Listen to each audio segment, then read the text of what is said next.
Hi everybody, good morning. We are on chapter 14 today. So we have so far found out that there was a loose bomb that had landed at Budmouth Point.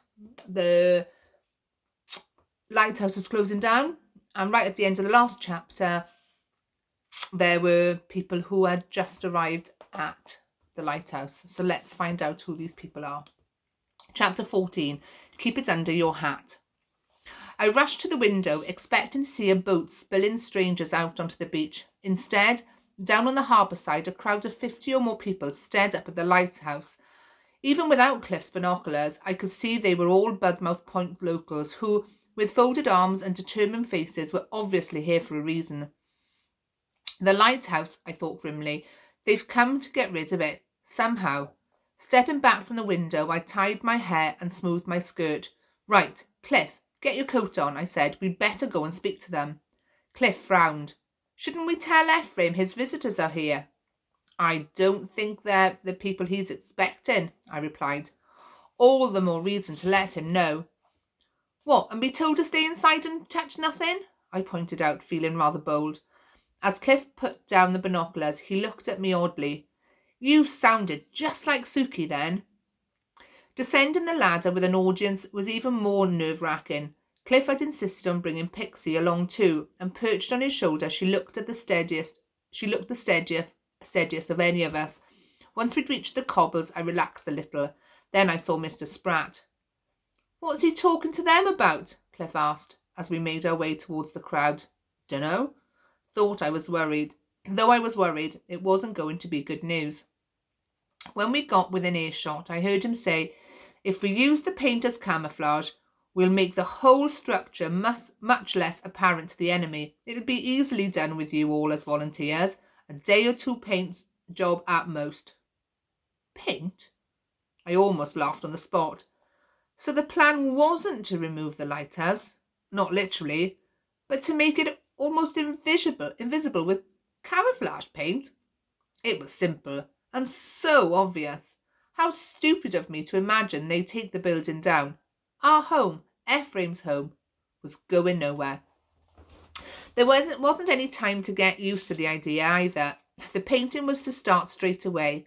Mr. Spratt's motor vehicle was so loaded up its back bumper almost touched the cobbles, and when he opened the door, we saw brushes and paint tins by the crateful inside.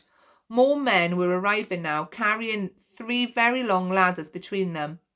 It was all happening fast, a bit too fast. I didn't think Ephraim would welcome this intrusion, even if it was a better outcome than I'd feared.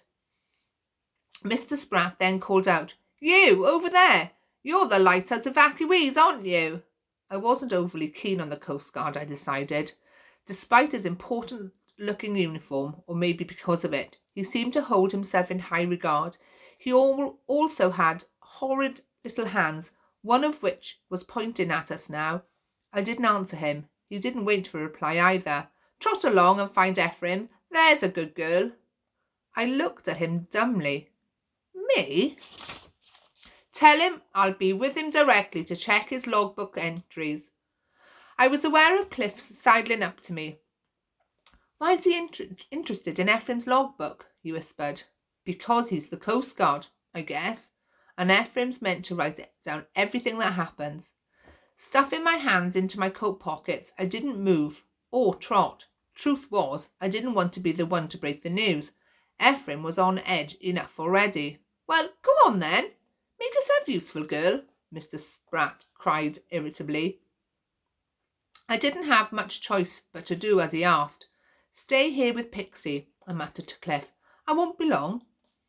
I headed straight for the control room on the top floor. Ephraim, I called up the last flight of stairs. Mr. Spratt's on his way. He says he wants to see your logbook. Ephraim didn't reply. It was unusually quiet. No beep of the radio, no rustling of papers or creaking chair. We'd never set foot inside the control room. Cliff and me, we hadn't asked to, and Ephraim hadn't invited us. Like everything else at the lighthouse, I assumed it was another thing we weren't meant to touch. Taking my hat off, I went a little way up the stairs. The harder I listened, the more convinced I was. Ephraim had fallen asleep at his desk.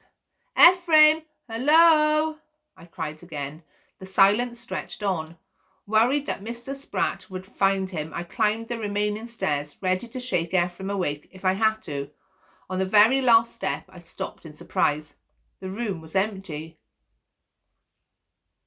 which I realised with a sinking feeling meant Ephraim had gone out again without us knowing. There was no sign of anything mysterious. In fact, the room, with its wooden walls and special equipment, reminded me of our shed at home, where we still kept all Dad's tools because no one had the heart to chuck them out. Except everything here was brass, kept gleamingly clean. I wasn't sure what all the dials and levers were used for, but they were awfully impressive, the sort of thing Cliff would have swooned over. Down below, a door slammed shut, making me jolt. The faint ping-pong of footsteps signalled Mr. Spratt's arrival. He was already on the first set of stairs. There was no way of avoiding him. I'd have to cover for Ephraim somehow. It was then I saw the logbook. It lay tantalisingly open on Ephraim's desk, not 6 feet away. Perhaps he'd logged in it where he'd gone, since he was meant to record everything. All the while, the footsteps were getting louder. Mr. Spratt had almost reached the floor below. Seizing my chance, I sidestepped over to the desk. In the logbook, I saw lists and dates with words to do with the weather. There was only one entry on the right-hand page, dated the day we came to live here. I know it's back to front, but this is the message here. Journal of Light Station at Bidmouth Point, February the 7th, Friday 7th February. Weather fair, visibility good, sea calm, wind south to southeast veering east 10 knots. 06:20 hours, radio contact Portsmouth. 10:37 hours, 6 German planes sighted. 14:16 hours, Olive and Cliff Bradshaw arrived. 16:05 hours, radio contact St. Mary's. 16:57 hours, lighting up time. 19:42 hours, radio contact Plymouth. It was the radio entries that struck me. Only 3 times in a day? I was certain we'd heard him more often than that. During the evenings too, like yesterday with Queenie. But why hadn't he logged it? Mr. Spratt was on the final flight of stairs. I moved back from the table just in time, calling out, "He's not here, Mr." before my mouth dropped. Oh. The head that came into view was dark and tousled. Ephraim. Golly, I gasped in surprise. There you are. He stopped. What are you doing up here? Nothing, I stuttered. Well, I'm looking for you, actually. Mr. Spratt's coming to check your logbook. His eyes darted nervously towards the table. Is he? Ephraim came into the room properly now, taking off his oilskin and hanging it over the banister. He looked exhausted. Where have you been? I asked, but before I could stop myself. We didn't hear you go out. He didn't answer, but sank into his chair, brooding over a long white envelope he'd taken from his trouser pocket. Ephraim? You'd better go, he said, not looking up, before Mr. Spratt gets here. I stayed where I was. Whatever it is that you're doing, we could help, I ventured. He shook his head wearily. You can't help, Olive. It's too complicated. What we're delivering is more dangerous, more important than customers' groceries. I looked at him. So you are delivering something then? I can't tell you that, he said. Now, really, you need to. Queenie trusted us to help, I tried again, because she knew Suki, my sister, before she, well, what with them being pen pals and everything. Ephraim's eyebrows shot up. Pen pals? Where did you get that idea? I didn't understand. Suki used to write to Queenie up in her room at home, really long letters, almost every night. I stopped. A quizzical look had crossed his face, making me wonder if I'd been onto something there as well. It was hard to imagine Suki and Queenie as friends. Given Queenie's frosty welcome, it made much more sense if they weren't. For a long moment, Ephraim stared at his feet. Eventually, he glanced up. Can I trust you? I nodded eagerly, probably a bit too eagerly. It wasn't. He looked past me to the top of the stairs where Mr. Spratt now stood. Neither of us had heard him come in. Ephraim sprang to his feet, startled. I stepped back clumsily. Mr. Spratt, sir, Ephraim coughed, offering a handshake. He tucked his other hand behind his back. In it still was the long white envelope.